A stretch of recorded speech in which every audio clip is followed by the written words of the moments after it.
Sarah, it should be live streaming. Will you check and make sure that it's up there? I have to close it on my side, so I just want to make sure. I keep refreshing. It's not up just yet. It is on my end. Thanks, Bridget. No problem. All right, Ronald, I did that in record time. That was speed. I was muted. Thank you. All right. Probably give it like a minute or so.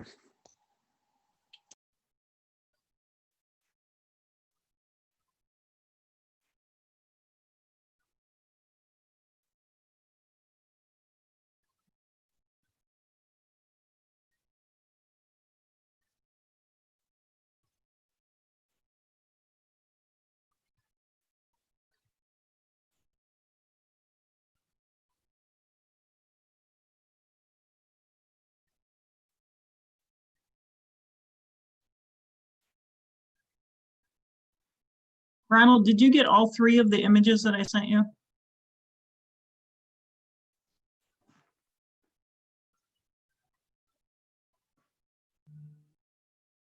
Sorry, muted. Yep, I did. Okay, all right. All right, I call this Senate meeting to order on Monday, September 28th, 2020 at 6:00 p.m. We will now proceed with a roll call. Senator Aslan. Present. Senator Beck. Present. Senator Brim. Present. Senator Burnett. Present. Senator Childerson.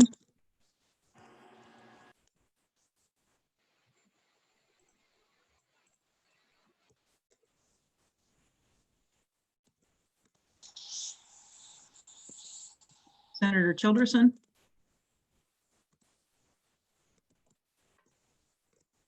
He sent a chat and said he was present. I think he's fixing his mic.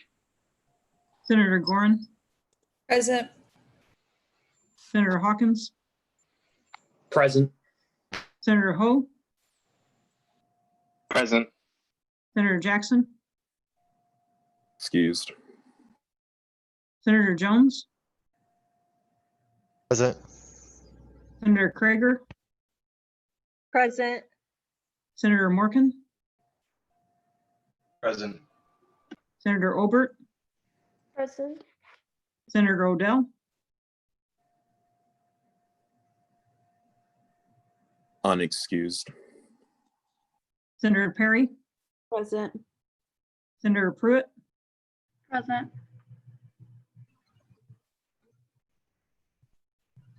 Senator Randolph. Present. Senator Sherman. Present. Senator Shahan. Present. Senator Shaw. Present. Senator Wheeler. Present. Senator Winsing. Present. President Walters. Present. Vice President Akpan. Present. Trustee Graham. Present. Financial Officer Dreppard. Present. Internal Affairs Officer Lutz. Present.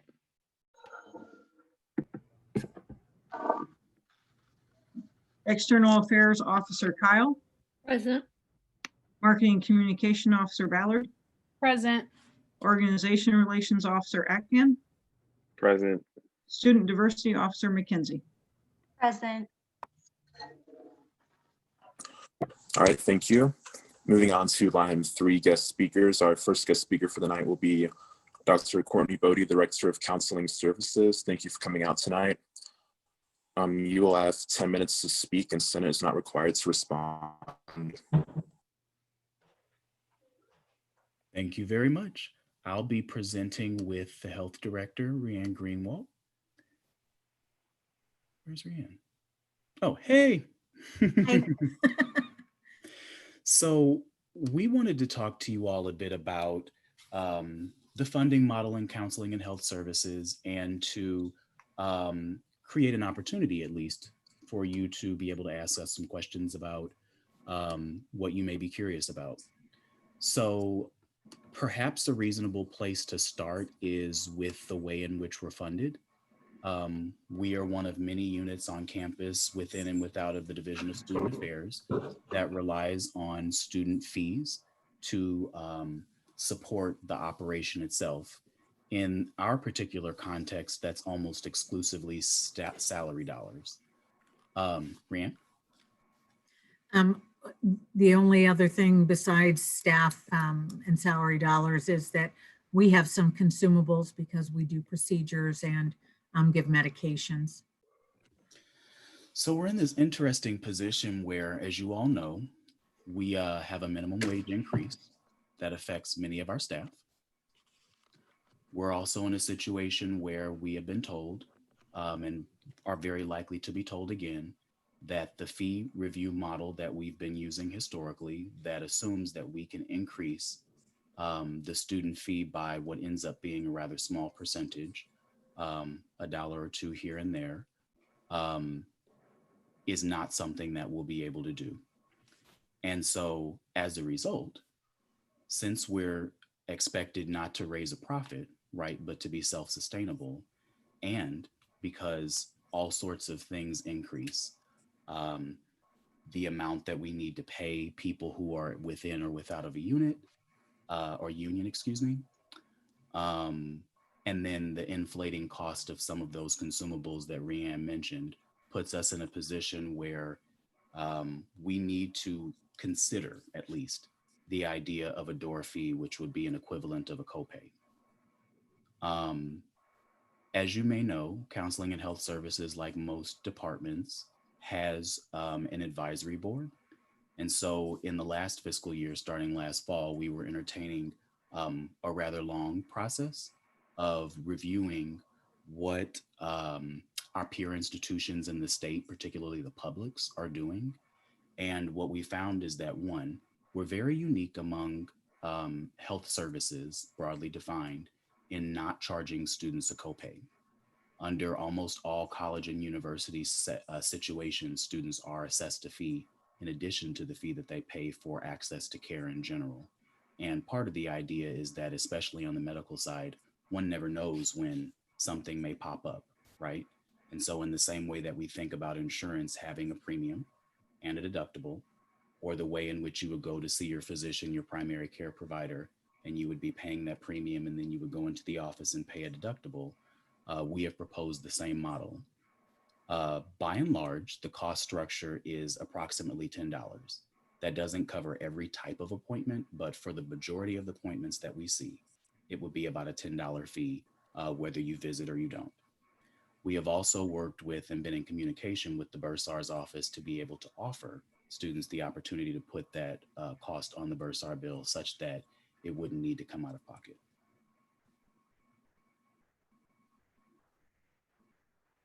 And I think we might be done. Yeah.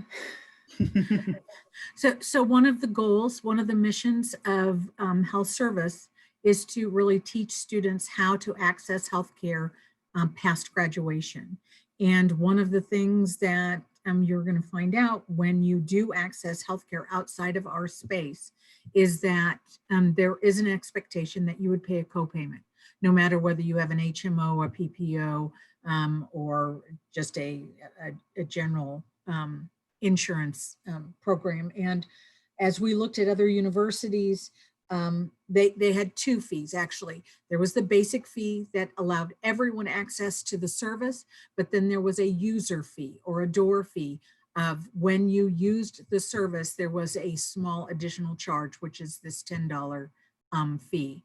And as we looked back, we have tried to avoid that fee, thinking that we couldn't add to the Bursar account and we didn't want a barrier between healthcare, medical or mental, and the student. But now we have the opportunity that things could go directly onto a Bursar bill and be a very generic identification. So it would not say whether it was from us or anyone, it would just say an additional student fee of this $10 so that the privacy of your visit continues. And again, we had hoped through the advisory board who approved this, that we would go then to different student groups to explain this process and hopefully implement it this fall. And obviously with COVID, that hasn't happened. And with other services, we have actually been busier during COVID time rather than not as busy.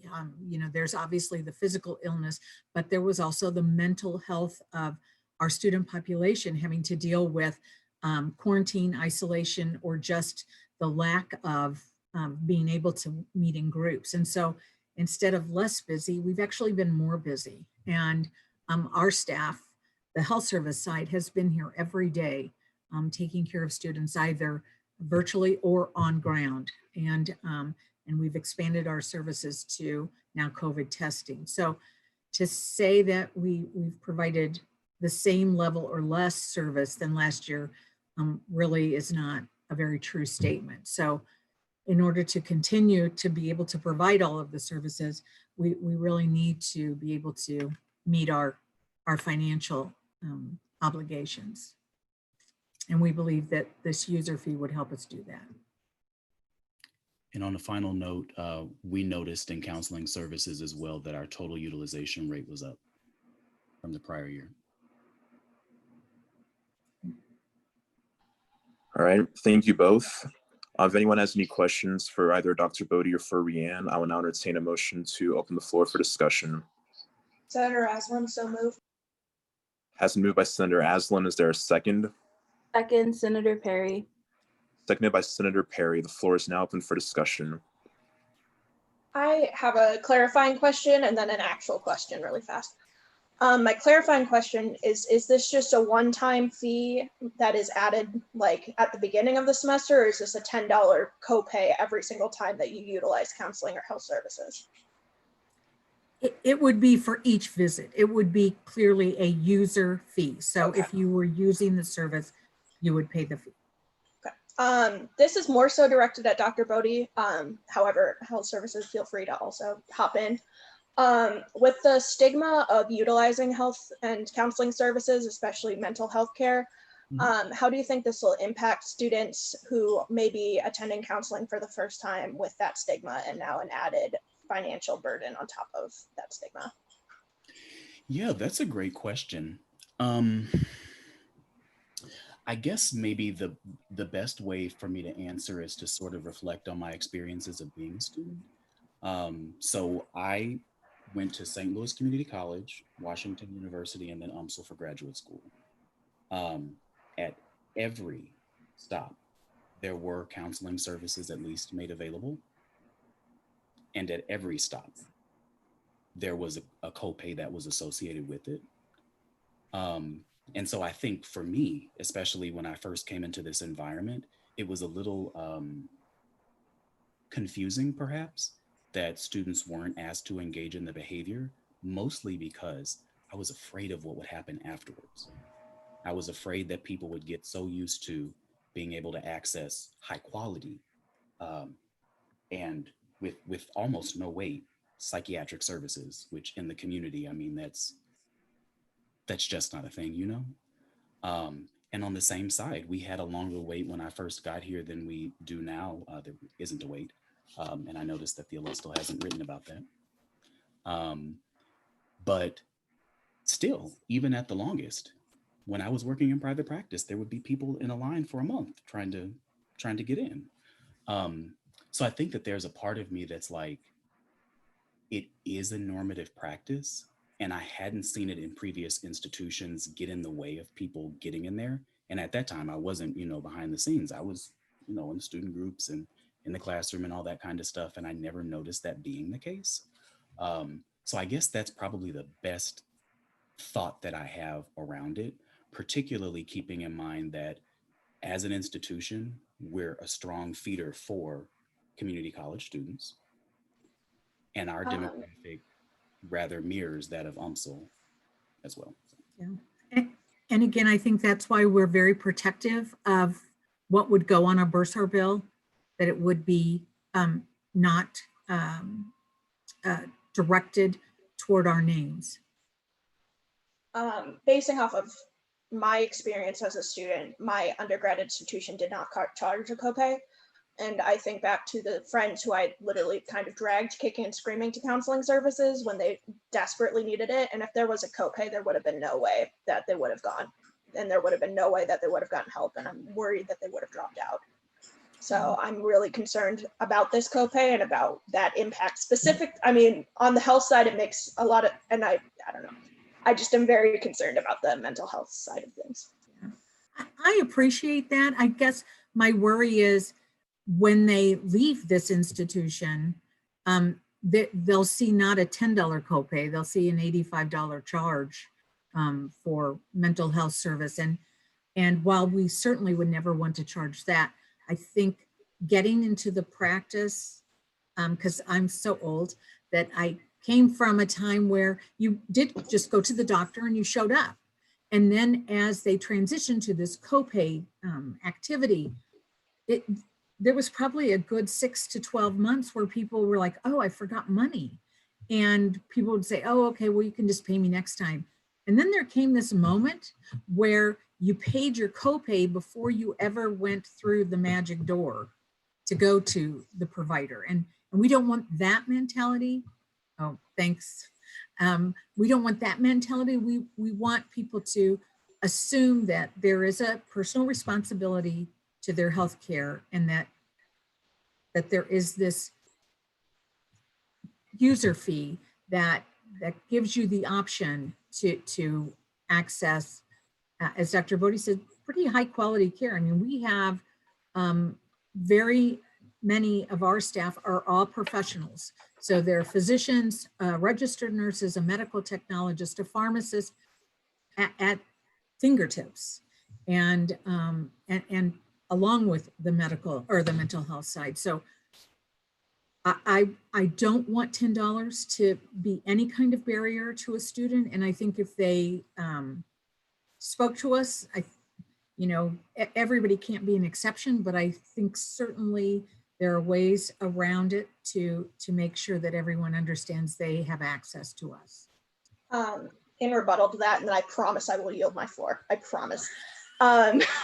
Just thinking about the level of advocacy these students have, and it's nothing against the quality of care that I have experienced you giving. I've attended both services.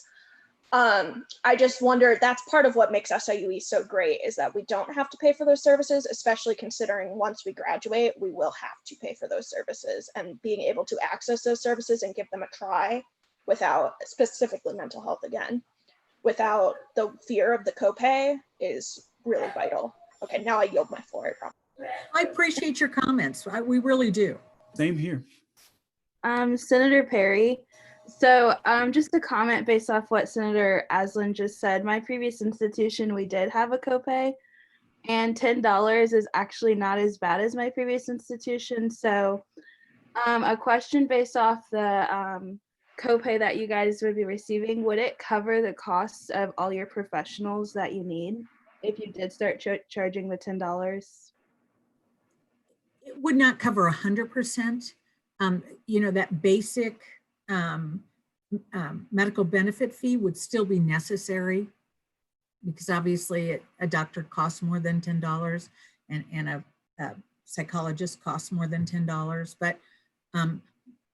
but it goes a long way into making sure those professionals get to stay in place.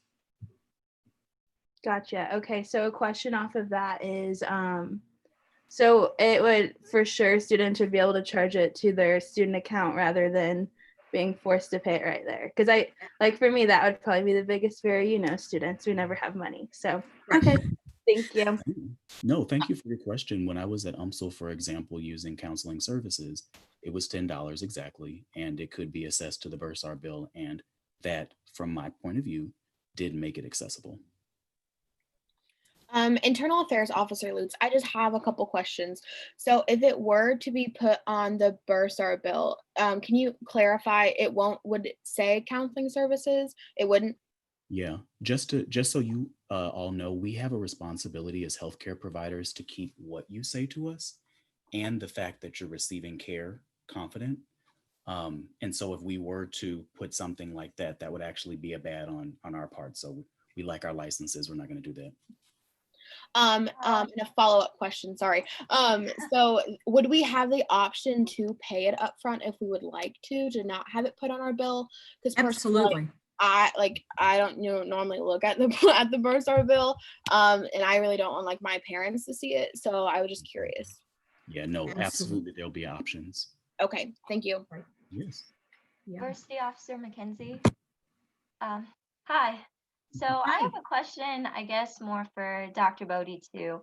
So I kind of agree with Senator Aslan, like that might deter some students from getting help because of the bill. Has counseling services invested like other ways in which we could get money besides from like the students, like budgeting, like with our fees or anything? Sure. Yeah, I really appreciate that question. So at present, our budget, our operating budget is 96-97% salaries, and the rest of it is things like telecom and paper and our EMR and our electronic medical record system and that type of thing. So in our current budget structure, I can't even provide my staff with an opportunity for paid professional development when the role itself requires that you have a license that costs in this state $1,000 to get. So we've explored the options of grants and grant related roles. We've often found those to come with as many challenges as they potentially absolve.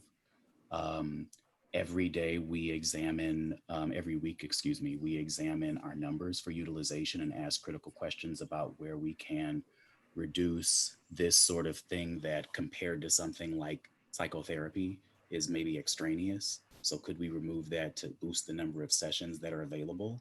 And because of that, we're sort of in a fairly optimal state, which is how we got to a place where we don't really have a wait. And those really had been the majority of the options. There are other ways in which units are funded around here. Some units receive money directly from the state budget, and others receive them through bonds and those sorts of things. But those options aren't very viable for us, especially under the current circumstances. Internal Affairs Officer Lutz, sorry, I have one more question. Would we be able to use Cougar Bucks to pay for it? Do you think that could be an option? Yes? It is an option currently. Okay. Student Trustee Graham, thank you guys for coming in today. My question is, moving forward, are you guys just trying to gather feedback on this proposal right now, or is there a structured plan to try to get it implemented by a set date? I think as Rianne communicated, there is a desire at minimum to implement the plan at some point during the current fiscal year.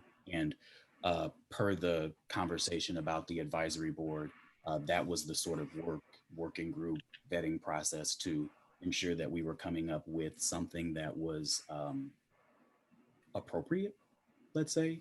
But to answer your question, yes, we would like to implement. Right. So we have a plan, but we want to move forward with student understanding and student approval. So yes, if I can add real quick. Hi, everyone.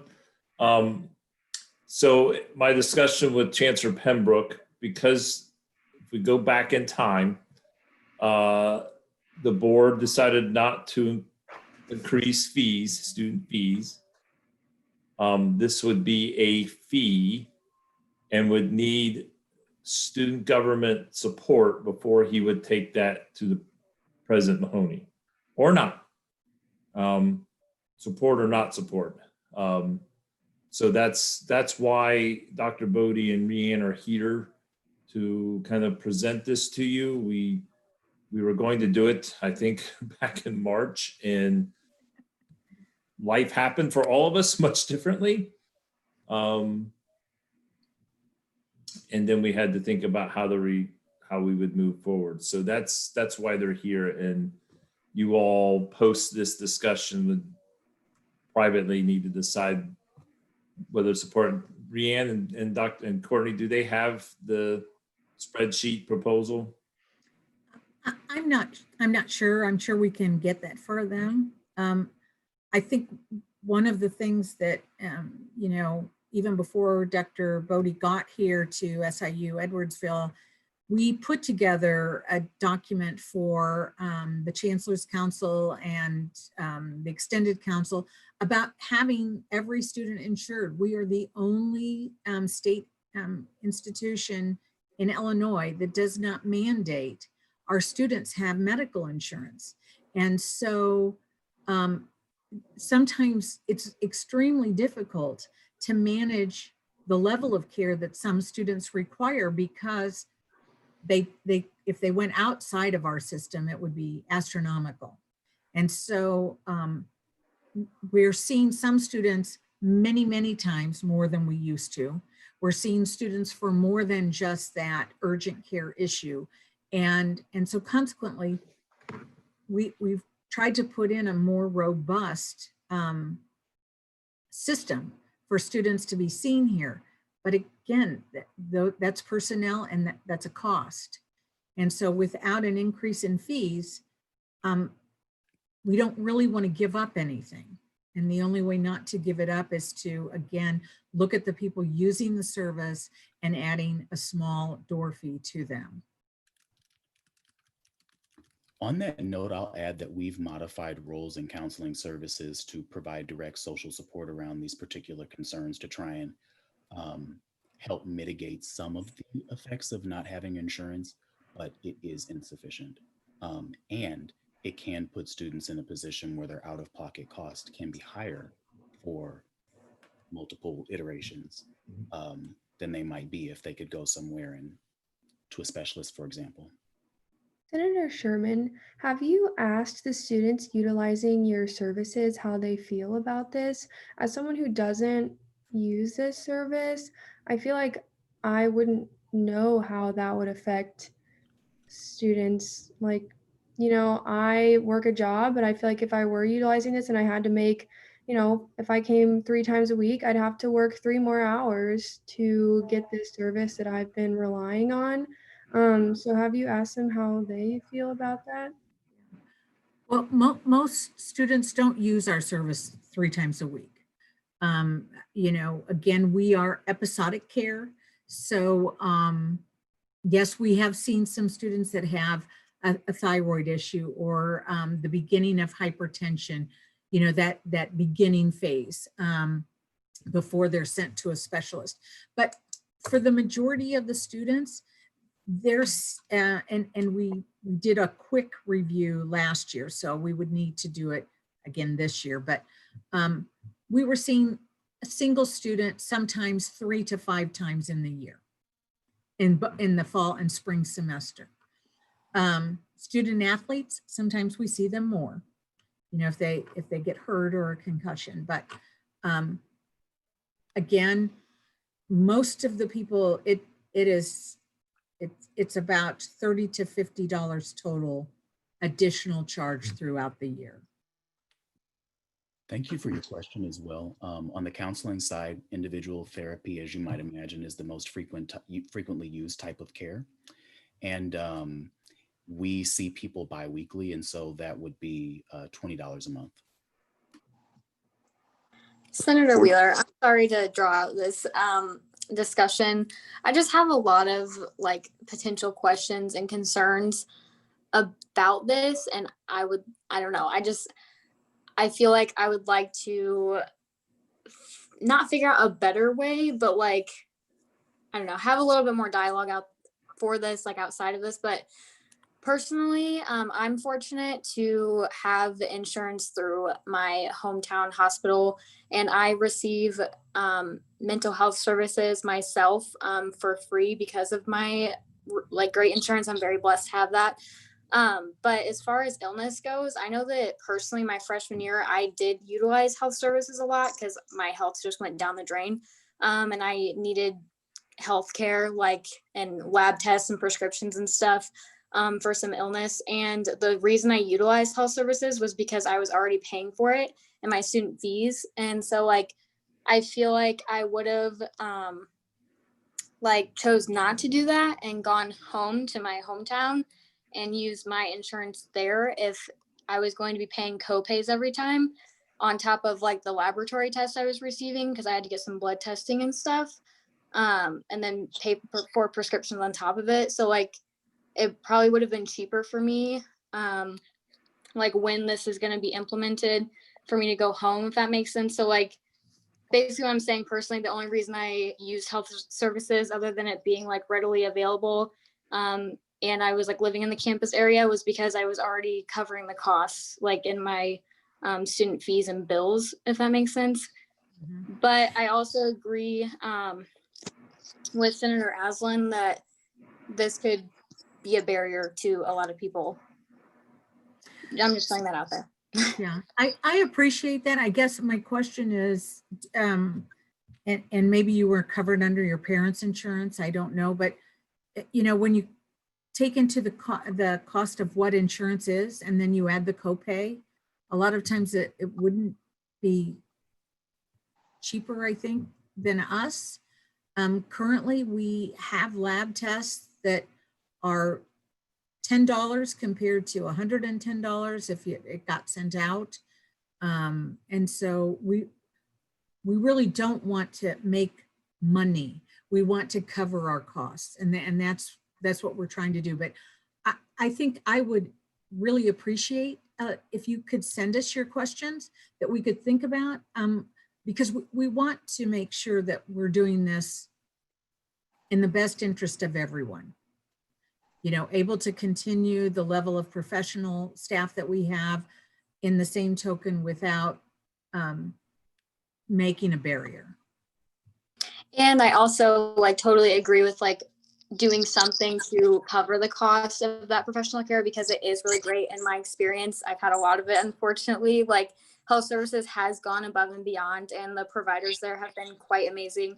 And like I'm just like very amazed at how great the health service is there, and I would continue to utilize it instead of driving an hour or so home. So I totally understand the need to cover that cost in one way or another. I just think I kind of wish it was the couple dollars here or there in student fees than like having a copay every single time, if that makes sense, which obviously I don't know the different avenues and ways around that, which is why I have lots of like I wonder questions basically. I just kind of wanted to throw out like my personal experience, since I have utilized these services quite a bit on the health side more than mental health services, but that's just kind of why I threw it out there. But I do definitely agree with like needing to cover those costs and figuring out a way to do that is best for you and also the students. Thank you for your thoughts. Unfortunately, that is all the time we have for questions. At this time, I will entertain a motion to close the floor for discussion. Senator also moved. All right, it's moved by Senator Shao. Is there a second? Senator Beck, second. Seconded by Senator Beck.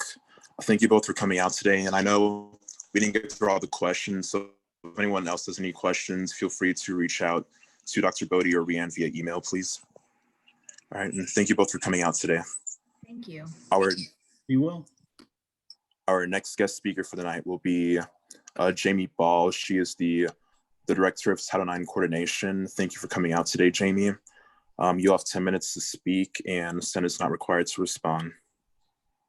Okay, thank you so much. And I appreciate the invitation to join you this evening to share some information about the updates to Title IX policy. I have a few slides. If that's okay, I'll share my screen.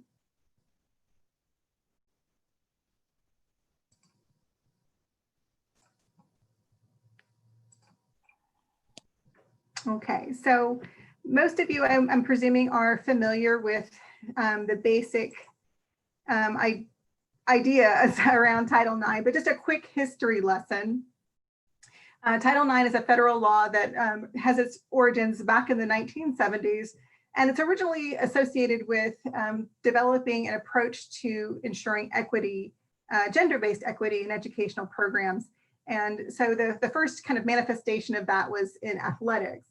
So you'll hear a lot of historical conversations relating to Title IX in athletics. But in the more recent history, there has been a push to use Title IX as a tool to help structure the response that colleges and universities need to have in response to sexual violence and how it shows up in colleges and universities.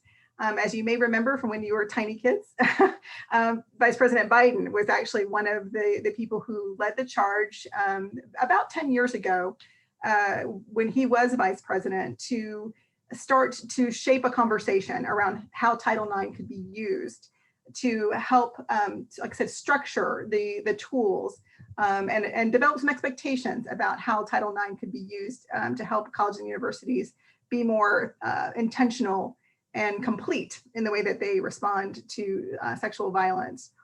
So around 2011 through 2015, there was a lot of conversation, some guidance from the federal government that specifically gave colleges and universities basically their marching orders for developing more robust policies, making staffing decisions, developing policies and procedures to respond to sexual violence in their communities. But Title IX has become a little bit of a political football in the last few years.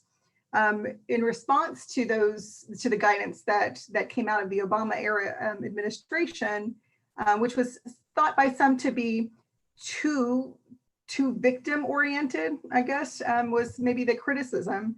And there were some questions about the due process implications of the guidance that was coming out of Title IX or out of the Department of Education. So since then, there's been a lot of conversation, a lot of debate.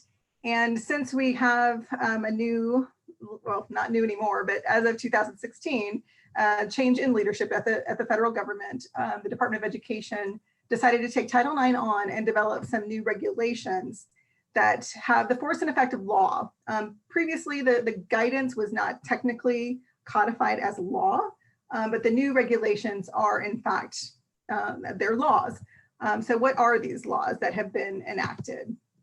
So some key provisions of the new regulations that you want to be aware of. There's a narrower definition of sexual harassment. Typically, we've approached sexual harassment as something that would be severe or pervasive in terms of conduct. But this more narrow definition limits how we understand sexual harassment under Title IX to severe and pervasive. And that's a key difference. Now there is an expectation that there be written formalized complaints in order to access the grievance process under Title IX. A presumption of innocence is required. That's an interesting concept that has been introduced into the Title IX grievance process. You're probably familiar with that concept through watching Law and Order. You know, that's a constitutional protection that you have if you're charged with a crime, that you're presumed innocent until you're proven guilty in a court of law. That's typically not a concept that we've used in administrative proceedings under Title IX. There's now a requirement that live hearings be conducted as part of the grievance process. So if there's a formal complaint, it's investigated and adjudicated in order to reach a final determination about whether someone is responsible for violating a policy. There would need to be a live hearing conducted. And as part of that live hearing, there would need to be cross-examination conducted by advisors on behalf of the parties. So those are some key things that are different, but here are some things that haven't changed. The availability of interim supportive measures, that's always something that we will focus on from the moment we understand that anybody has been harmed in our community. What can we do to help support that person and make sure that they have what they need to make good informed decisions about self-care, next steps in participation in either a grievance process, a criminal investigation, or other processes. The preponderance of the evidence standard still applies. One of the things that was interesting about the new regulations is that it gave colleges and universities some discretion to make some individualized approaches to their policies and procedures. And one of the options that we had was to increase the threshold upon which we would have to base a decision about whether or not a policy violation had occurred. So the most common standards of evidence that you'll hear about in this context would be either the preponderance of the evidence standard, which is basically, is it more likely than not that a policy violation had occurred. The next concept that you hear in this context is clear and convincing, which is a heightened standard. And then the constitutional standard that you hear about in criminal justice, of course, is beyond reasonable doubt. So our policy previously contemplated the preponderance of the evidence standard, and we have kept with that. The availability of confidential advisors, that is a function of our state law, and we still maintain our relationship with Call for Help, who are available to connect with students and support them, provide them with information, with guidance, with someone who they can talk to confidentially if they've been affected by sexual violence. The availability of informal resolution strategies is still available in some instances. The federal regulations, the new federal regulations specifically carve out a few exceptions to when informal resolution strategies would be available. And one of those in particular is when an employee sexually harasses a student, then it would be expected that we would not pursue an informal resolution of a complaint of that nature. But if it were to be resolved, it would need to be resolved through the formal grievance process. Also, faculty and staff are still considered responsible employees for purposes of reporting sexual harassment or sexual violence in our community. One of the things that we've relied upon is having a network, basically, of our faculty and staff who are connected with you as students to help you as students connect with the resources that you might need if you were harmed in some way. So we still have that expectation that faculty and staff would make reports to the Title IX coordinator to help facilitate that connection. Okay. So policy impacts. There's a lot of things that we had to kind of move around and consider as we considered the impact of these federal regulations.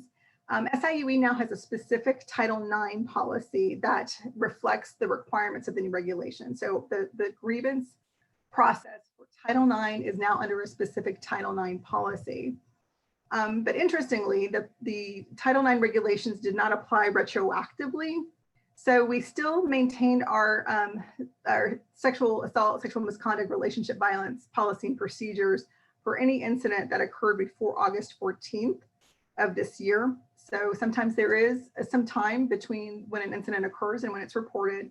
So if an incident from that time period is reported, the option to use the former policy and procedure will remain in effect. And the university still has its own separate sexual harassment policy that is available to address any incident that doesn't rise to the level of Title IX sexual harassment. As I mentioned at the outset, there is that heightened standard for defining sexual harassment. So basically we have this kind of more complex constellation of policies now. But the idea of doing it this way was to make sure that no incident kind of fell through the cracks, that there is a policy that will be applicable whenever there is some harm that comes to someone in our community, that there would be a policy and a procedure available potentially to address it. So major changes for students I've kind of alluded to. It is a more complex policy landscape to navigate. And one of my roles as your Title IX coordinator would be to help you navigate it. Excuse me. Formalizing complaints. There'll be an expectation now that there'll be a little bit more paperwork involved. And the participation in the live hearing process with cross-examination. Formally, there was, we had what we call a single investigator model, which meant that when a complaint was investigated, the investigator would come to a determination about whether or not the information supported a conclusion that a policy violation had occurred. And then that conclusion could be appealed or not, depending on how the parties viewed that conclusion. Now that is not an option. In every instance where a complaint is investigated and it needs to be adjudicated, it would need to go through that live hearing process with cross-examination. A few changes for faculty and staff. Again, they still play key roles in helping students connect to Title IX. Hearings for faculty misconduct that fall under Title IX. There's also kind of a crosswalk to the processes and procedures that are identified in the collective bargaining agreements that relate to faculty and staff. And there are still opportunities for faculty and staff members to get involved as a hearing officer for those hearings. So here's the thing about where we are with Title IX. One of the reasons this has been a very active summer as it relates to Title IX. As soon as the regulations were announced as final in May, and almost instantaneously, several lawsuits were filed to challenge the new regulations and to postpone their implementation. Those lawsuits are still pending, so there could be additional court decisions that affect the landscape as it relates to Title IX. And as we all know, Election Day is just weeks away, and if there is a change in the executive branch, there could be additional changes to Title IX to come. It's interesting to observe that the things that were done during the Obama administration were basically rolled back. And given Vice President Biden's role in the development of that guidance, it's predicted that if he is elected, that there would be some additional changes that might be more consistent with that Obama era guidance. So there's still some uncertainty about what this landscape is going to look like in the months ahead.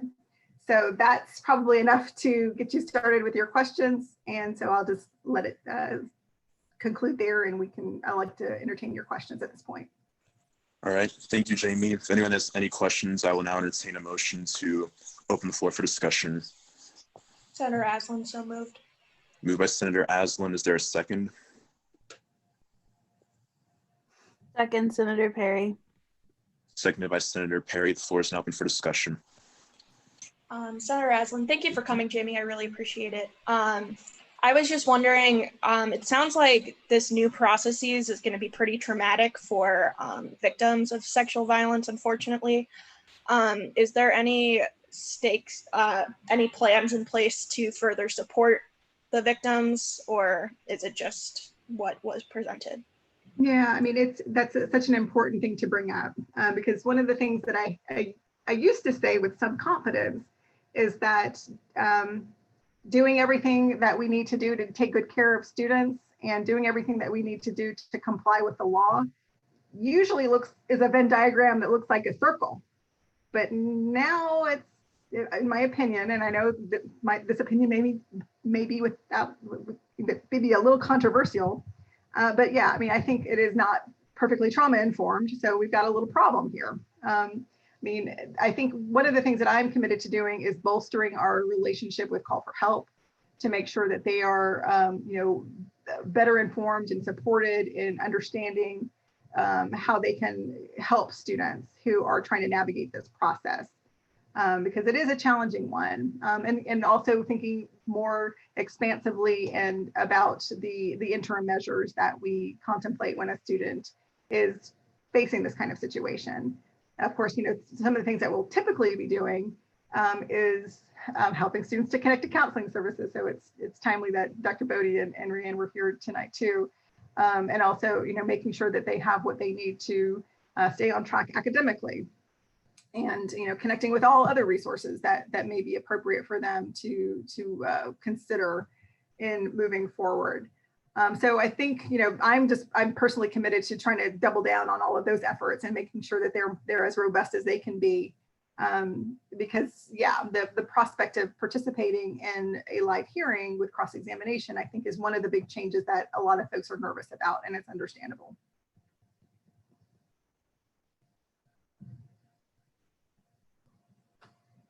Senator Perry. So I guess, I don't know, kind of a question, kind of just a statement, more so a statement, I guess. So the new Title IX regulations, I just really don't agree with a lot of the changes. And I guess the question for you is, what can we do? Like, I don't know. I know that many colleges across America are kind of just like, whoa, what's going on? But like, I don't know. It's a lot. It's a lot of big changes that weren't really expected out of the blue. So yeah, I guess it's just a comment. I guess that's all I have to say. Well, yeah, it is, as you might remember, this is my cynical side coming out, is that the timing of all of this has not helped students to actively engage and understand what has been happening, because the regulations were proposed in late fall. There was a notice and comment period that allowed people to kind of interact with the proposed regulations and provide their feedback. That coincidentally coincided with the time of year where students are fairly preoccupied with preparing for finals, being on your winter break. You know, you're just not as connected to issues related to your campus at that time of the year. And again, coincidence? I think not. And then the final regs dropped once students had departed. You know, and of course the pandemic did not help, you know, in terms of there being just a limited amount of bandwidth that everybody has to, you know, to think about all these different big issues. So, I mean, these were arguments that have been set forth in the various lawsuits that are still pending. But so, I mean, I don't, you know, we'll see how those lawsuits pan out. But there's still, I think, space for activism around Title IX. There's an organization called Know Your Nine that I would encourage folks to research and connect with if you're interested in, you know, getting involved in making your opinion heard on this kind of issue. So, yeah, I mean, I'm trying to stay somewhat apolitical, but I mean, the timing of all of this has made it so much harder for, you know, even you agree with the regulations, you don't agree with the regulations, the timing of everything has made it very hard for this to be a constructive, thoughtful change for any community. So that's what I'll say about that. Diversity Officer McKenzie. Hi, Jamie. I wanted to ask, you said, I think you mentioned something about having to have like the live hearings and that being like traumatizing or re-traumatizing people. Like, would the people that are like assaulted, would they be in court with the people that were accused, or would you like have some kind of measure to where at least the person that assaulted them wouldn't? A very important question, Mackenzie. I'm glad you're asking that. Just, yeah, so to be clear, you would not have to be in the same physical space. One of the silver linings of the pandemic, of course, is that we're all getting more comfortable with using things like video conferencing to achieve a live communication between people who don't have to be in the same space. So there would be the cross-examination by the party's advisor. So it's, you know, and an advisor could be an attorney, it could be, you know, someone that a student chooses to speak on their behalf and ask questions. But the parties themselves, so a complainant and a respondent, would not be confronting each other verbally, but there would be the understanding that they're both participating in the hearing. So they're hearing each other's responses to those questions that are asked in cross-examination in real time. But it's not required that they be in the same physical space. We have time for one more question if necessary. Senator Gorin, I have a question. Thank you for coming today. I really appreciate it. Obviously, the Title IX changes that were just put into effect in August are super harmful, but in regard to like instances of off-campus sexual misconduct, I'm wondering like what limitations do you have to follow now to like make sure that like those can still be reported and like that the case can go through and everything? Because I know that some universities could potentially choose to ignore off-campus cases now. Yeah, I mean, I think there is still a little bit of uncertainty about the off-campus impacts, or, you know, what our jurisdiction is. But there is, I think, an expectation that, of course, any property that we control, if it's a student organization that is having an event and something and an incident happens in that kind of event, that's clear that we have control or we have authority to respond. Where it gets a little less clear is, like, say it's an apartment, you know, and it's not a program, it's not a university program, it's not a university activity, it's not a sponsored event. But, you know, one of the things that we're seeing is that, you know, that kind of, if it's two students and they're interacting in class, let's say they also have classes together or in the same lab or whatever, then it's going to affect you, or it would affect the victim, the survivor, in their program activity. So I think either we use the Title IX process or we use the student conduct process. We'll use a process. And this, again, this is one of the questions that has been raised in the litigation is, how do we craft an approach that allows us to respond to things that are clearly affecting students, even if it happens off campus. And the court hasn't given us a clear and complete answer yet, but our task is just to basically use the tools that we have available. And we've been given that guidance, at least from the feds, that, well, just use another policy. Just don't use Title IX, use another policy. Okay, well, that's not confusing. But the expectation is that if it's an incident that's affecting our students, then we're going to respond in some way. I mean, if it's supportive, if there's a way to respond to it in an accountability, and through the accountability lens, that we'll pursue that option as much as we can as well. But if the response will never be, well, we'll just do nothing, because it's not technically a Title IX issue anymore. That's never going to be the response. All right. Unfortunately, that's all the time we have for questions. Thank you again, Jamie. If anyone else has any questions, feel free to reach out to her via email. At this time, I'll now entertain a motion to close the floor for discussion. Senator Beck, motion to close the floor. Motion by Senator Beck. Is there a second? Senator Aslan, second. All right, it's been seconded by Senator Aslan. Thank you again, Jamie. Right. Moving on to line item 4, approval of minutes. Just a brief time to look over the minutes if you have them in front of you, and when ready, I'll entertain a motion to approve.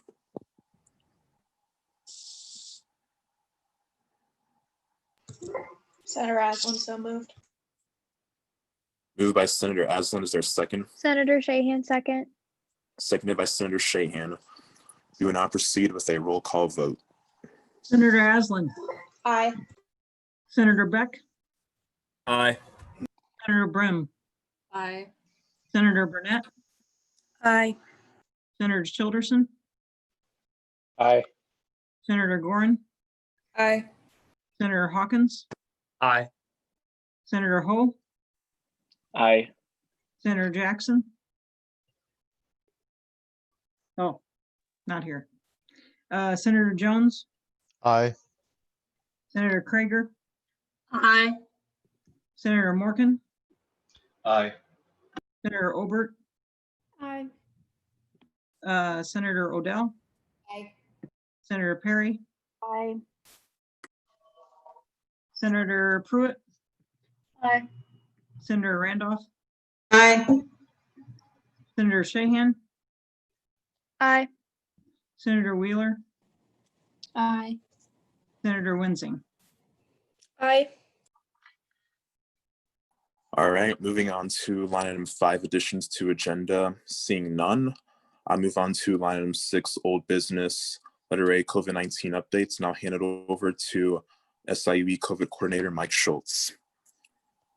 Thank you for allowing me to speak to you tonight. I'm going to go ahead and share my screen with you.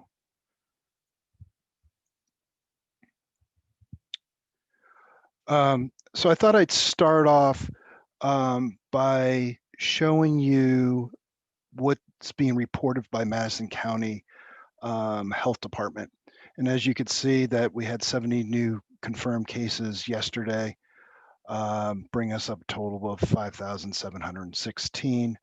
Number of tested, close to 76,000 with 837 new yesterday.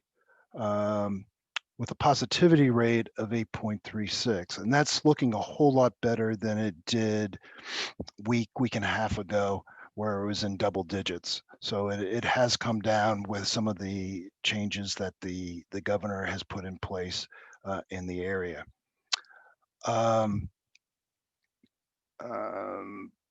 and a good thing we didn't have any lives left.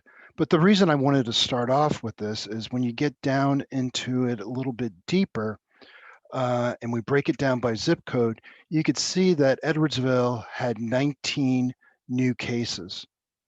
And in that, and then the age group is for all the zip codes are in the 20s. Some can make the case that that could be tied to SIUE, but I think it's important to see that where those cases are. It's not an old person's strictly an old person's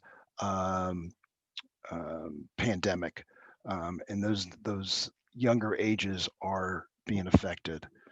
So I thought I'd share that. Then I wanted to go to the dashboard that we're keeping here at SIUE, and which is updated every Friday around noon or so, maybe a little bit later. And this is for last week that was published on Friday. I think it's important to know that students and faculty and staff that make the dashboard are those that are present on campus during the time of the infection and have reported a confirmed case. So if we've had some students, and we encourage everybody to self-disclose, but we've had some students that have disclosed but haven't been on campus since March. And I think that's real important for us to be aware of. So it really doesn't have an effect to the university community because they have not been on campus, but they are still a student. Some are a little bit closer where they haven't been on campus in a week, but could be in some off-campus housing or something like that. It's just not making our dashboard. So I think that's real important to understand. So last week was our highest report of students, 26 confirmed, and 2 faculty and staff that brought our 14 days up to 39. If you look back at the history of this, we started low, students came back in here, and now here we've doubled in a week. So I think it's real important to understand that we are growing. So our total positive test that we've had this semester, August 1st to September 24th, has been 86. Our 14-day positives are 41. And then all prior weeks outside of those 2 weeks are 45. So the 45 and 41 make the 86. So what kind of testing are we doing? And I think it's real important, and I'll go over this a little bit later, that this is our screening test. So you have no symptoms, you're just wanting to see, you might have had a close contact, you want to double check, make sure that you're not carrying the COVID disease. So we had 86 screening tests last week. There were 56 test results that were pending the week before that we didn't have the results in, but they were taken, so they were part of that number here, 105. But those test results came in. And by the way, all 56 of those were negative.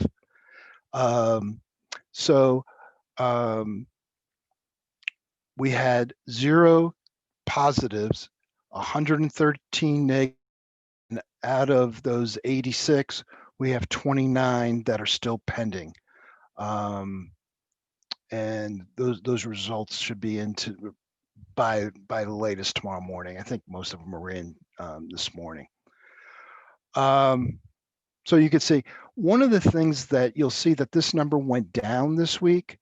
Every other week as part of screening test, intercollegiate athletics is testing their athletes. They're tested every 2 weeks. So you're going to see that number going up, it went down a little bit. And this is where we expanded the amount of time that was available for testing. So we're doing more testing and have more opportunities for testing. Now, the other one is diagnostic testing. This is where you have symptoms and are not feeling well and think that you've got COVID. You might have the same symptoms that your roommate who already tested positive or something like that. Health services, and I think this is a real important difference, is not allowing faculty and staff. So the screening test are faculty, staff, and students. Diagnostic testing in health services is only for students. And so we had 10 diagnostics, 5 from the previous week's results. 10 diagnostic tests, 6 were still pending for last week, but we had 5 plus the 4 that came in negative. So that's where our testing results, just kind of going through the dashboard. So you can see we've had 358 tests that have been formed, both diagnostic and screening tests on campus. And you can see where our positivity rates are. So well below the 8% threshold that the governor has put in place for the regions. Currently in university housing, 11% of the space, 11% of the quarantine and isolation space is being taken. So they have 89% free. So what is the test saying? It's very important that you follow the 3 W's: wear a mask, watch your distance, and wash your hands. I'm adding tonight a 4th one: withstand unsafe social events. And why do I say that? In looking at the data on a regular day basis, and I look at it at least once a day, I have seen a pattern in one of the off-campus apartment complexes where there have been 18 positives in the last 2 weeks, 9 last week and 9 this week, 9 since Thursday. So Friday, Saturday, Sunday, there was 9 additional, so 18. They're not being, it's my understanding that off-campus apartment complexes have signed or have asked students to sign agreements that they would not hold gatherings and so forth, but it's my understanding that they're not enforcing it. So I think we need in our language the 4 R's, the 4 W's as we move forward. Okay, let me talk about testing. As I talked about, the voluntary screenings, they're Monday through Thursday in the health service annex. You need to make an appointment. It is on the COVID-19 website, on the university COVID-19 site. You can go ahead and get an appointment, and there's plenty of times available. We have not booked out all times. There's been time available every day as we've moved forward. On Fridays, the reason that we're not doing it 5 days a week, on Fridays, we're going to the Alton in St. Louis, East St. Louis campus to do testing there. Last week, we started to go out into the communities or into the university community. We did tests at Evergreen. 35 tests were performed on students there. There is an incentive to go there. You could, in the mobile, you can choose between a Starbucks gift certificate or a t-shirt that's being provided by SIUE Athletics.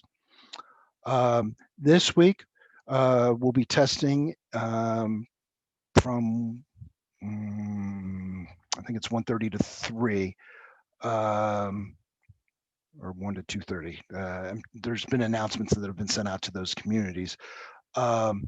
For Prairie and Bluff. So tomorrow, Prairie, Bluff on Wednesday.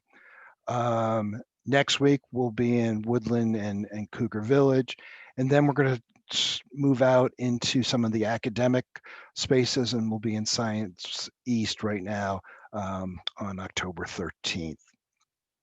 Diagnostic testing, like I told you or mentioned earlier, you need to get an appointment at Health Services, and that's where you be able to get the diagnostic testing. So the chancellor announced a couple weeks ago that there will be mandatory testing coming to the university.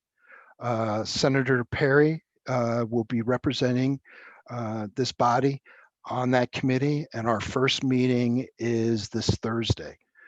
The ability to test is possible now because of SHIELD, which is the testing that was happening at, or is happening at the University of Illinois, which is a saliva test. Basically, you get a tube, you spit in it, drool in it, and that goes to the lab.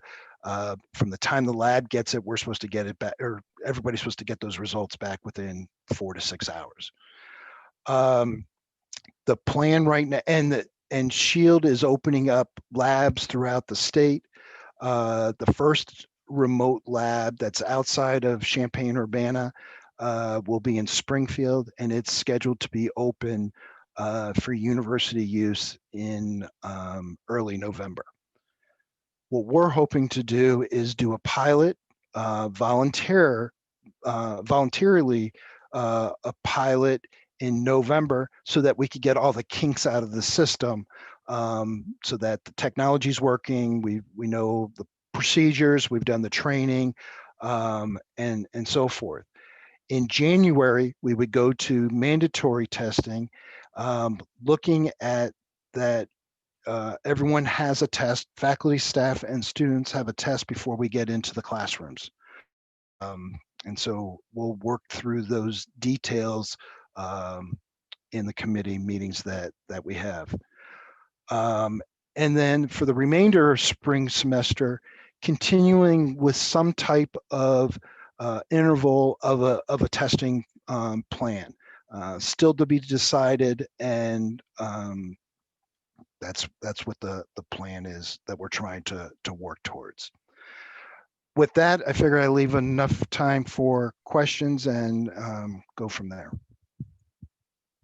All right, thank you. If anyone has any questions, I'll now entertain a motion to open the floor for discussion.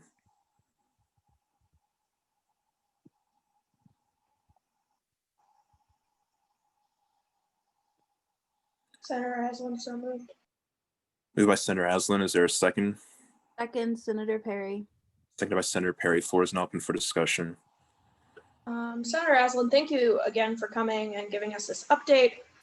I was just curious what the university's plan is and the response to such a drastic increase in positive testing in the past 2 weeks. I mean, yeah, I said that right.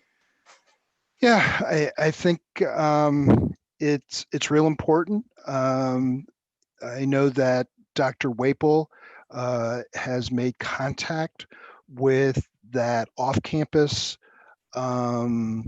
apartment complex to make them aware of that and see if that there could be some enhanced enforcement by the off-campus apartment complexes, or complex where we have the particular issue right now. We continue to monitor to see if we have clusters.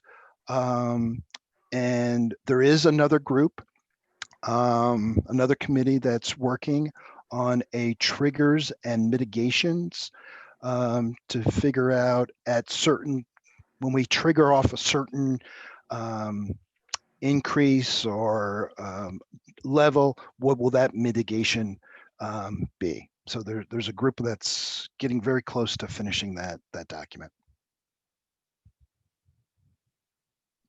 Internal Affairs Officer Lutz, it's not a question. Thank you so much for coming. There is a typo on the website. It just has the date wrong under the total SIUE test. It says September 18th to September 14th, but it's supposed to be the 24th. I'm not sure who's in charge of it. I just wanted to like. It's me. I'll take yeah, that. I just want to let you know. Where was that again? It's under the total testing and then no, don't go down. Right there. It says the 18th through the 14th. Gotcha. I just thought I'd let you know. Thank you very much.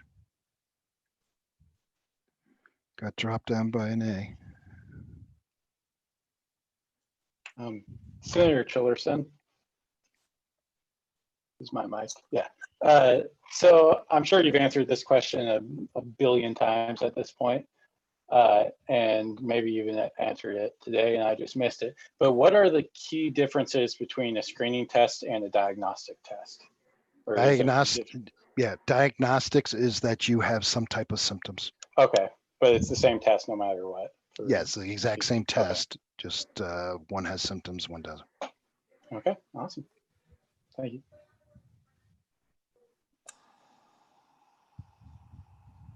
If there are no more questions, I'll now entertain a motion to close the floor for discussion. Senator Brim, so moved. Has been moved by Senator Brim. Is there a second? Senator Krager, second. Seconded by Senator Krager. Thank you for coming out today. Thank you.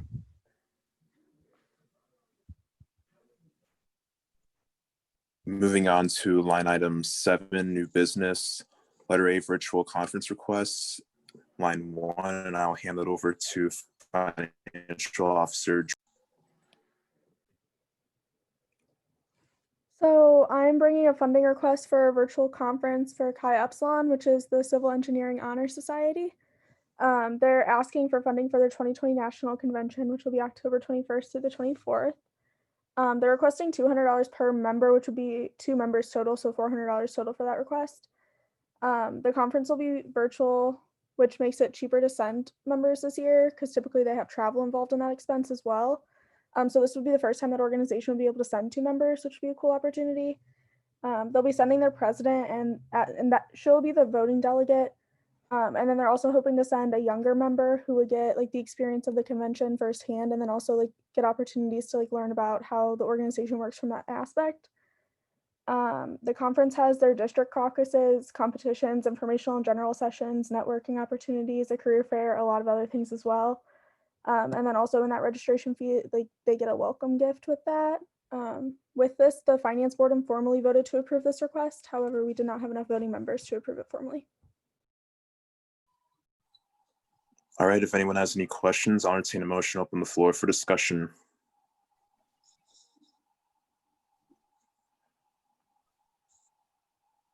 If nobody has any questions, I'll entertain a motion to approve.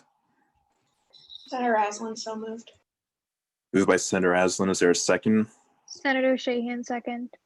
All right, seconded by Senator Shahan. We will now proceed with a roll call vote. Senator Aslan. Aye. Senator Beck. Aye. Senator Brim. Aye. Senator Burnett. Aye. Senator Childerson. Aye. Senator Gorin. Aye. Senator Hawkins. Aye. Senator Ho. Aye. Senator Jones. Aye. Senator Krager. Aye. Senator Morgan. Aye. Senator Obert. Aye. Senator Odell. She left. Okay. Senator Perry. Aye. Senator Pruitt. Aye. Senator Randolph. Aye. Senator Shahan. Aye. Senator Shaw. Aye. Senator Wheeler. Aye. Senator Wensing. Aye. All right, the ayes have it. Congratulations to that organization. All right. Moving on to letter B, petitioning organizations, line 1. I'll hand it over to Organization Relations Officer ACPAN. Thank you. We're now going to go over the petitioning organizations. They've all been approved by the SOAB and await Senate approval. I will now read the preambles for each organization, then we're going to open the floor for questioning and then vote. So number 1, bowling club. The purpose of this organization is to get people who love bowling together and bowl. All right.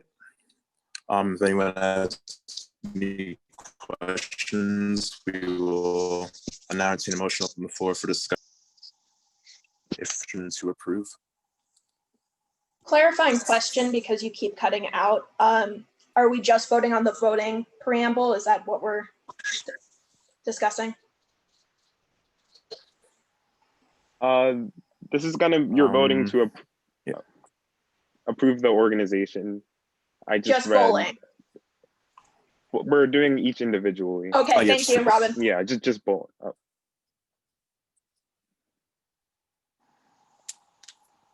All right. I'm sorry, I forgot. Was there a motion for that?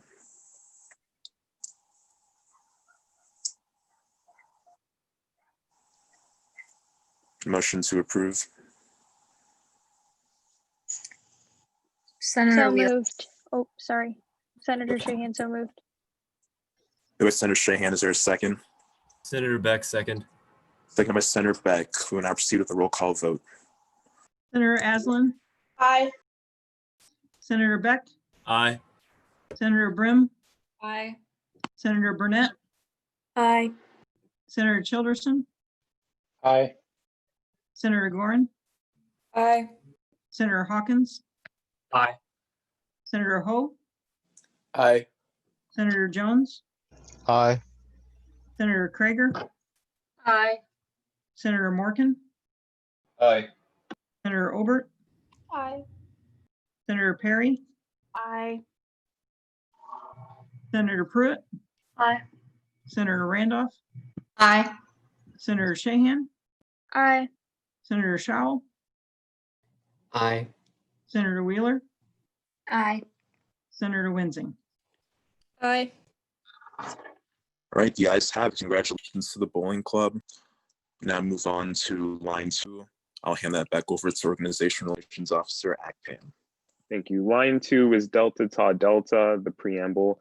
We, the members of the Crescent Colony of Delta Tau Delta at Southern Illinois University Edwards, will dedicate ourselves to creating an environment of academic and social prosperity while seeking opportunities and leading lives of excellence. There was a quorum at SOAB and the organization was approved. All right, if anyone has any questions, I'll entertain a motion to open the floor for discussion. If not, I'll entertain a motion to approve. Senator Aslan, I move to approve the organization. As moved by Senator Aslan, is there a second? Second by Senator Perry. Seconded by Senator Perry. We will now proceed with the roll call vote. Senator Aslan? Aye. Senator Beck? Aye. Senator Brim? Aye. Senator Burnett? Aye. Senator Childerson? Aye. Senator Gorin? Aye. Senator Hawkins? Aye. Senator Ho? Aye. Senator Jones? Aye. Senator Krager? Aye. Senator Morgan? Aye.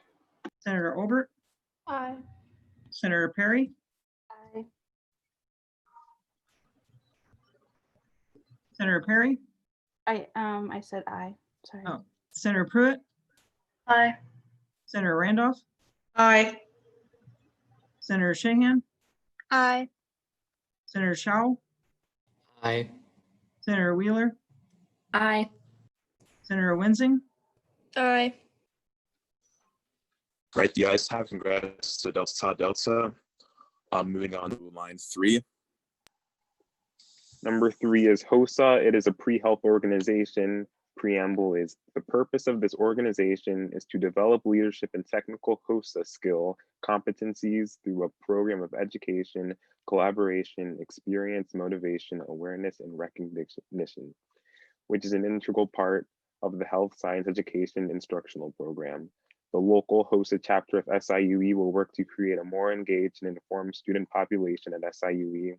We have two pre-health organizations. HOSA they also have a public speaking aspect to them. So the board thought they were unique enough to the next pre-health organization. They were approved at SOAB. If anyone has any questions, I'll entertain a motion to approve. Motion open the floor for discussion. If not, I'll entertain a motion to approve. Senator Aslan, I move to approve. Moved to approve by Senator Aslan. Is there a second? Senator Randolph, second. Seconded by Senator Randolph. We will now proceed with a roll call vote. Senator Aslan. Aye. Senator Beck. Aye. Senator Brim. Aye. Senator Burnett. Aye. Senator Childerson. Aye. Senator Gorin. Aye. Senator Hawkins. Aye. Senator Ho. Aye. Senator Jones. Aye. Senator Krager. Aye. Senator Morgan. Aye. Senator Obert. Aye. Senator Perry. Aye. Senator Pruitt. Aye. Senator Randolph. Aye. Senator Shahan. Aye. Senator Shaw. Aye. Senator Wheeler. Aye. Senator Winsing. Aye. All right, the ayes have. Congratulations to HOSA. Moving on to line 4 now. Line 4 is pre-health hub. The preamble, the purpose of this organization is to expose students to the realm of healthcare beyond the scopes of their specific profession. Clubs will be informed of the importance of collaboration and communication between different healthcare professions and interact with their community to build skills that will aid healthcare students to deliver safer and high quality care. They were approved at SOAB. All right, if anybody has any questions, I'll take a motion to open the floor for discussion. If not, I'll entertain a motion to approve. Senator Perry, so moved.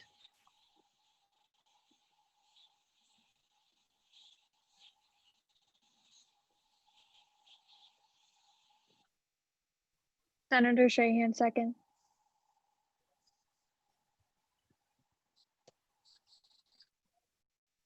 Seconded by Senator Shahan. We will now proceed with the roll call vote. Senator Aslan. Aye. Senator Beck. Aye. Senator Brim. Aye. Senator Burnett. Aye. Senator Childerson. Aye. Senator Gorin. Aye. Senator Hawkins. Aye. Senator Ho. Aye. Senator Jones. Aye. Senator Krager. Aye. Senator Morgan. Aye. Senator Obert. Aye. Senator Perry. Aye. Senator Pruitt. Aye. Senator Randolph. Aye. Senator Shahan. Aye, sorry. Senator Shaw. Aye. Senator Wheeler. Aye. Senator Winsing. Aye. All right, the ayes have it. Congratulations to the pre-health hub. Moving on to letter C, constitutional revisions. Line 1, Dungeons and Dragons Club, and I'll hand that back over to Organization Relations Officer Akpan. Number 1, Dungeons and Dragons Club, from the preamble. The purpose of this organization is to provide the ability to its members to congregate and play D&D in a safe environment. There were questions around this organization during SOAB because they did amend their constitution to approve their constitution, the amended constitution in their organization incorrectly. They were supposed to have a specific meeting for it, but they did not do that. It was just within like a group chat, but they were approved by SOAB anyway.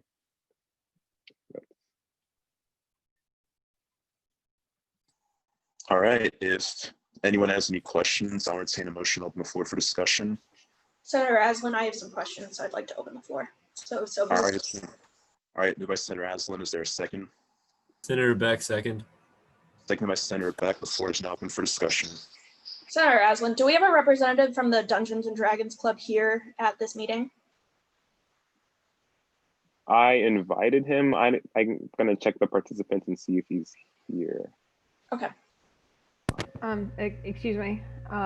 That would be me, actually. Daniel could not make it, unfortunately, but I am the treasurer of the Dungeons and Dragons Club, if that is all right with everyone. That's great. I'm Awesome. sorry if I'm speaking out of turn, but no, that was perfect. You're doing exactly what you need to do. I just have a few clarifying questions specifically about this. First is how does your organization meet as a group, like as a general? As a general group, what we usually do is we have meetings of our larger organization as we meet monthly for a game night. However, generally speaking, we do have smaller meetings among the members as our game masters are usually honorary officers, which allows them to have their own individual sessions as meetings, and they are required to report that on a Discord chat, actually, which only they can see, including their attendance, their location in general, not incredibly specific if they're in like, and if they are online, which is how the majority of our games are played these days, or at least around this time. That is usually how that happens. But I assume you're talking about like officer meetings. That usually happens in a public Discord call, which we announce a couple of weeks out, or at the very least we have it, not at the very least, I believe it is a month out, something around there, and it is on our calendar, which is available for all of our members to see. And are there any general body meetings besides those game nights, or is it just individual games? Yes, there are. We have officer meetings, which again, people are more than welcome to attend, and we do announce those. Just to clarify, and I apologize, but I'm a member of the Dungeons and Dragons Club actually, and I've never once heard of any of these meetings happening. So I was just wondering on what channel they were announced, or is it on Get Involved? Or In announcements. I don't know why it wasn't there then. Okay. Yeah, it should have been one on the 5th of 6th month, so June. And then it should have been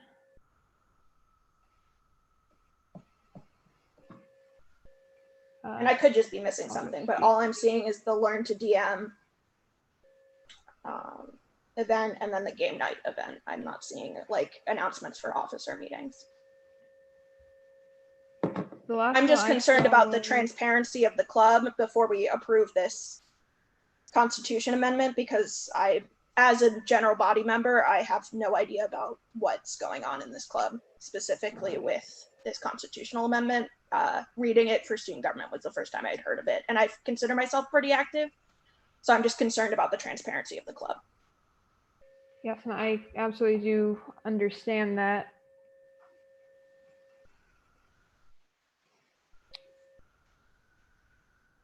If more in there, okay.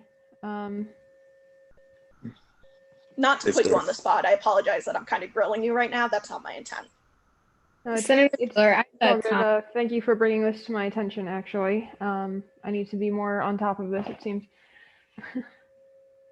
Senator Wheeler, I have a comment in regard to SOAB approving the amendment to the Constitution. So I'm actually on the SOAB committee, and I was unsure about the process of tabling this topic, and like I thought we could only approve or deny it, if that makes sense. So with that uncertainty, I went ahead and approved it, which looking back, we may have like tabled it until they could have a formal meeting, if that makes sense, especially to Senator Aslan about like that transparency there.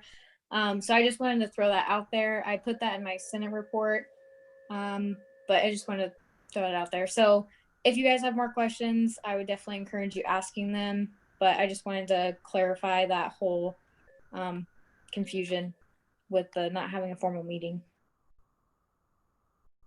Hello, Senator Perry here. Just a comment. I've heard a lot about the D&D club this year, so it's really exciting that you guys are taking the next steps to become a registered student organization. So I just would like to say, keep it up. You're doing great.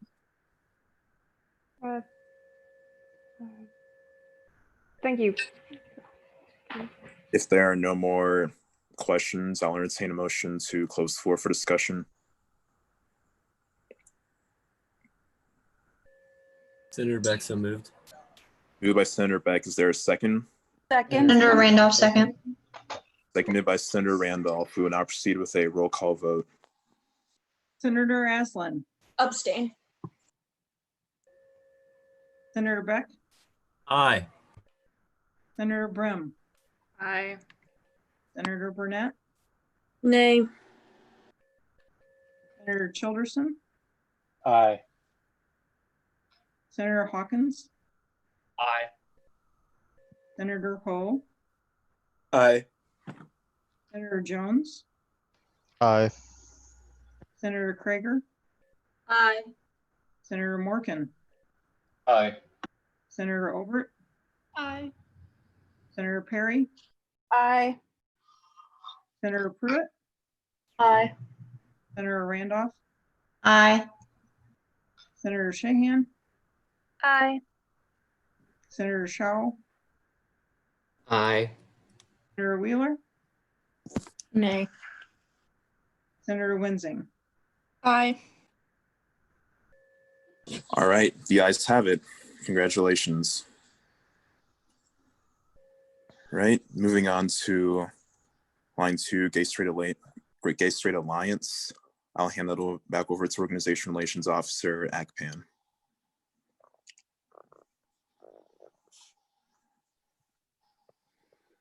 Okay, so the next one is the Gay Straight Alliance.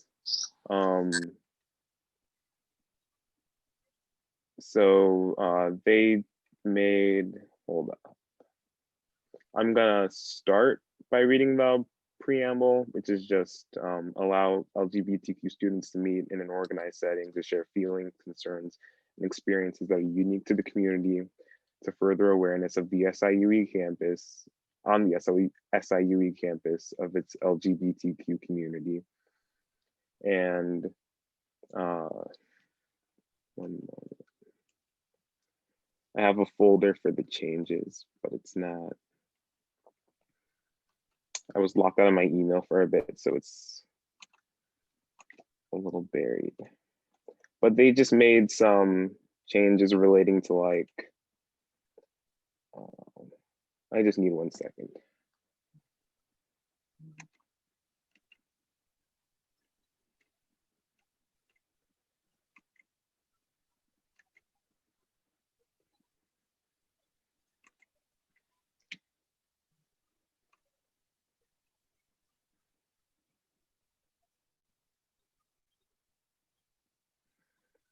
I believe there was a change for the termination of membership.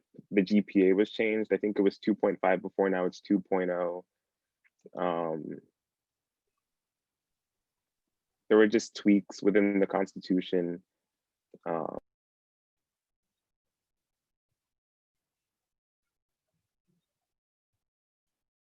believe it was 2/3 before, but there weren't any major changes, just tweaks to the Constitution, and those were the amendments. It was approved at SOAB. All right. If anybody has any questions, I'll entertain a motion up on the floor for discussion. If not, I'll entertain a motion to approve. Senator Aslan, I move to approve. Move to approve. Moved by Senator Aslan, Beck, second. Oh, seconded by Senator Beck. All right, we'll now proceed with a roll call vote. Senator Aslan, Aye. Senator Beck, aye. Senator Brim, Aye. Senator Burnett, Aye. Senator Childerson, Aye. Senator Hawkins, Aye. Senator Ho, Aye. Senator Jones, Aye. Senator Krager, Aye. Senator Morgan, Aye. Senator Obert, Aye. Senator Perry, Aye. Senator Pruitt, Aye. Senator Randolph, Aye. Senator Shahan, Aye. Senator Shao, Aye. Senator Wheeler, Aye. Senator Winsing. Aye. The ayes have it. Congratulations to that organization. Moving on to line item 8, presidential appointments / personnel appointments. Seeing none, we'll move on to line item 9, open forum. If there are any questions that were asked via the YouTube stream, and now it's time to hear them.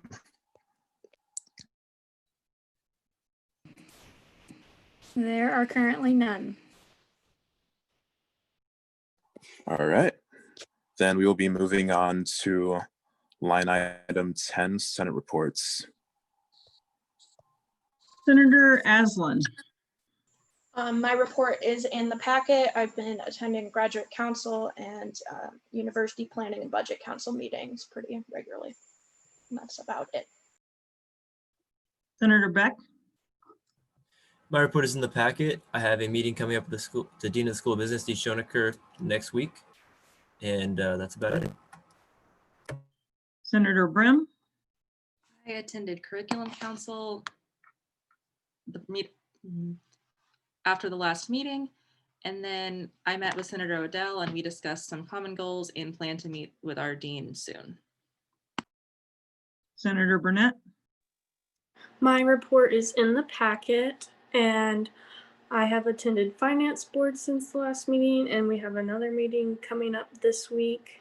And I have some t-shirt ideas in the works for an event. Senator Childerson, My report is in the packet. I unfortunately will not be able to meet with the Dean of the School of Business at the same time as Senator Beck, but I plan to meet with them after their meeting to discuss future things for our constituents. Senator Hawkins, My report is in the packet. I met with Robert Vanzo with the Traffic and Parking Committee, and he filled me in and updated me on things like pertinent to the committee. And then I got assigned to the policy subcommittee. I also went to the ICAC committee, and I just wanted to say that the current athletic director, I think, has a really good vision for SIUE sporting. Senator Ho, My report is in the packet, but like last week, the dental student seemed content with the way things are going. We are just trying to make the best of our circumstances. Hope everybody's doing well. Senator Jones, My report is in the packet. I'd just like to highlight that me and Senator Randolph's survey got a ton of responses, and we got that into a report and sent to the deans in the School of Engineering. But we're probably going to make some more tweaks to it since not many responses this week. But other than that, I got a few more plans that I'm working on right now. Senator Krager, My report is in the packet, and I just wanted to point out that I am working with Senator Sherman with her writing event for Mental Health Awareness Week. That's all. Senator Morgan, My report is in the packet. Just to go on top of what Senator Ho already said, we're still gathering information and discussing any ideas with our peers, and we'll report these if we find any that might be feasible to implement.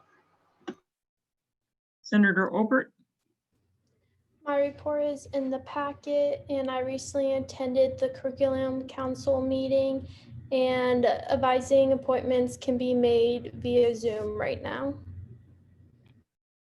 Senator Odell. My report is in the packet, and just a couple things I want to highlight is that Senator Brim and I have been working together, like she said, on some common goals, and I have also been working with Senator Beck on a couple of things as well. Senator Perry. My report is in the packet, and I just wanted to say that I attended the graduate school welcome last week, and I met a lot of new graduate students and met with a couple one-on-one after, so that was really good to put a name to face since I've been emailing them. And this week is the first mandatory testing committee meeting, so I'm excited for that. Senator Pruitt. My report is in the packet. I have a committee of assessment meeting this Friday, and I'm also working with other senators for the mental health week that is coming up. Senator Randolph. My report is in the packet. I have recently attended an external affairs committee meeting, and we talked about events for this year. I have yet to meet with the health services and counseling committee. I'm hoping that'll be soon. And then I've also contacted the Society of Women Engineers organization, and I'm hoping to meet this week to talk about possible events for this semester. Senator Shahan. My report is in the packet. Me and Senator Pruitt did have our Zoom meet and greet for the freshmen and did not have any attendees. So I'm currently working on a survey to try to send out to them with some kind of incentive to try to get some feedback on what we can do for our constituents. I'm also working on the mental health week. I can drop the link for the adorable t-shirts that we made in the Teams. Right now, I'm working on securing a free write session, a morning gratitude session, and a nutritional cooking seminar and interactive event. So more to follow on that later this week, but I'm very excited to see where this goes. Thanks. Senator Shaw. My report is in the packet, and I'd just like to highlight that for starting today, actually, and for the next 3 weeks, second year pharmacy students and third year pharmacy students will be going out on our rotations. And so this is going to decrease the amount of activity that is going on in the pharmacy school. Whereas in the last few weeks of October, first year pharmacy students will be going out on their rotations. So this next whole month is just going to be a bunch of rotational requirements for pharmacy students. Senator Wheeler. My report is in the packet. I am also one of the senators working on Mental Health Week. We're really looking forward to it, and we hope that we have some participation through student government since it's a partnered event with the Panhellenic Council.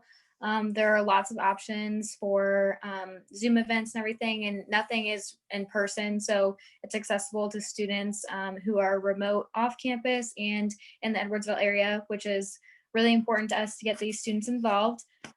So yeah, just wanted to highlight that. Thank you. Senator Winsing. My report is in the packet. My second university center board meeting is next week on the 7th. And as Senator Shao mentioned, the School of Pharmacy is currently on rotations. So after our 3-week rotations, we're going to host our Zoom meet and greet on October 19th. All right, moving on to line item 11, executive reports. President Walters. My report is in the packet, and I just wanted to add a little update. In my report, I mentioned that the library was looking at extending their hours into the evening, and since then, they have decided that they will extend their hours until 10 p.m. on weeknights. You should have gotten an email about it earlier today, and that will start next week. Vice President Akpan. My report is in the packet. 2 weeks ago, I attended the community destination meeting and focused on distributing water bottles to a segment of the city of Edwardsville, as marketed on the bottle.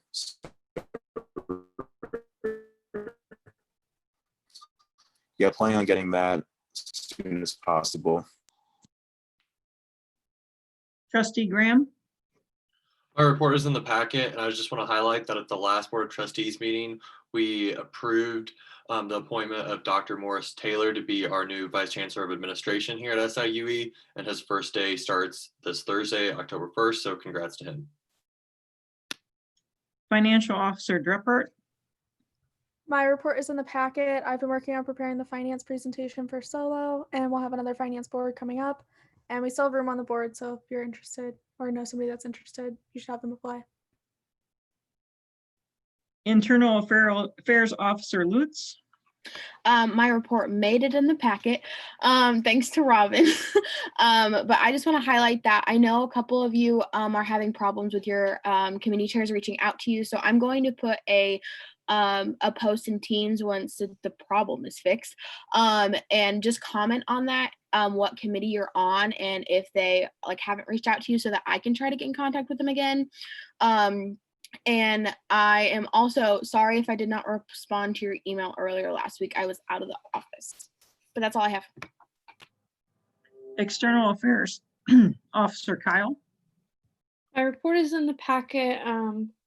Homecoming merchandise was a big success. We got rid of the majority of it, which was very exciting. We had some engagement from students, got some student voices and feedback. Moving forward, I'm planning more voter engagement, voter registration events with the seat fellow. So be on the lookout for us to be tabling and giving out some good information. Marketing Communications Officer Ballard? So my report's in the packet. Thank you guys for those that tabled. Thank you for giving your time to table. We got some positive feedback about people wanting to be involved in student government, so that's great.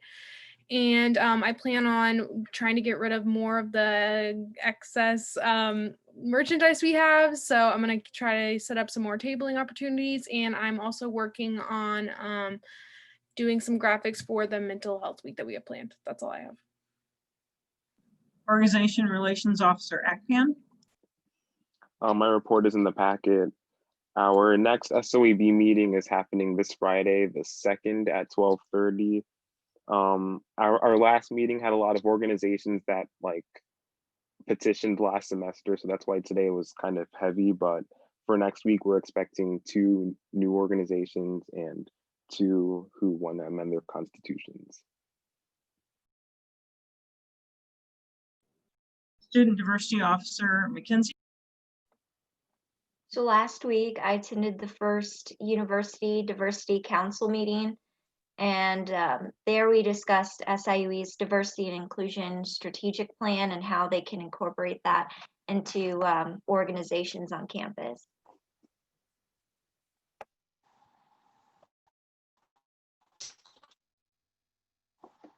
All right, moving on to line 12 announcements. If there's anybody within student government that has any last minute announcements, now is the time to give them. Diversity Officer Mackenzie, I had a quick announcement. So the Center for Student Diversity Inclusion is live streaming the history of piñata and piñata making on Wednesday at 4:30 on Facebook Live. And you can pick up your piñata making kit this Tuesday or Wednesday at the Center for Student Diversity and Inclusion office on the 2nd floor of the month. Senator Perry, I have an announcement. October is Disabilities Awareness Month. I'm a GA in Access, so if you're interested in helping plan some Disabilities Awareness Month activities, let me know. We also have a Mental Health Awareness Week planned, so anybody that's on the Committee for Student Government, if you want to collaborate with me, please let me know. Thanks to everyone who participated in any of the homecoming events, whether in person or virtually. Don't forget the Cougar Cupboard is still open Wednesdays, Thursdays, and Fridays, but signups are required beforehand. So check them out on their Facebook page, just SIUE Cougar Cupboard. And then also final reminder, I promise, is that SOLO, or our student organization leadership orientation, is this Thursday, just kidding, this Wednesday and Thursday. It is required that organizations send at least 2 of their members who are listed on their roster Just again, to clarify that you don't have to attend the same day as the other representative, but you can. So you're not required to send one member to both days. So it's really just about availability. That's why we're offering 2 days. I think that's all I had.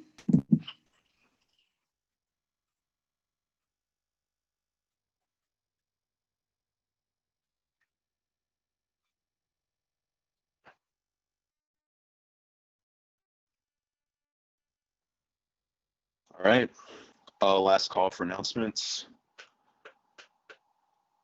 If not, we will move on to line item 13, adjournment. I will now entertain a motion to adjourn the meeting. Senator Shao, so moved.